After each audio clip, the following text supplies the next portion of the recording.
Informasi lain, Pemkot Palembang merealisasikan anggaran pendapatan sekitar 4,8 triliun rupiah pada tahun 2025 lalu dan menargetkan pendapatan asli daerah atau PAD sebesar 4,6 triliun rupiah di tahun 2026 ini. Pemerintah Kota Pemkot Palembang mencatat capaian signifikan dalam pengelolaan keuangan daerah sepanjang tahun 2025. Berdasarkan data yang disampaikan oleh Kepala Badan Pengelolaan Keuangan dan Aset Daerah BPKAD Kota Palembang, Ahmad Nasyir, realisasi anggaran tahun 2025 mencapai 4,8 triliun rupiah dari total anggaran sebesar 5,2 triliun rupiah atau setara dengan 91,67%. Ahmad Nasyir menjelaskan bahwa capaian tersebut menunjukkan peningkatan dari sisi nominal dibandingkan tahun sebelumnya.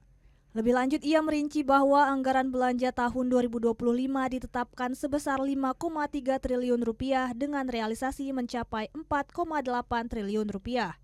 Sementara itu, pembiayaan neto pada tahun yang sama ditargetkan sebesar 67,1 miliar rupiah, namun berhasil direalisasikan hingga 102,1 miliar rupiah lebih, atau sekitar 152% dari target.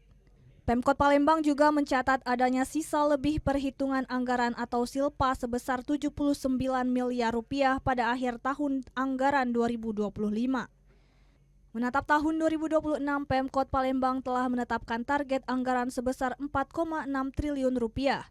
Untuk mencapai target tersebut, Wali Kota Palembang Ratu Dewa menekankan pentingnya optimalisasi potensi pendapatan asli daerah atau PAD melalui pendekatan pelayanan publik yang proaktif. Salah satu strategi yang diusung adalah program anti mager atau anti malas gerak yang mendorong para aparatur sipil negara atau ASN di lingkungan Pemkot Palembang untuk lebih aktif turun ke lapangan. Dengan pendekatan ini diharapkan para pegawai dapat mengidentifikasi langsung potensi-potensi PAD yang belum tergarap secara maksimal.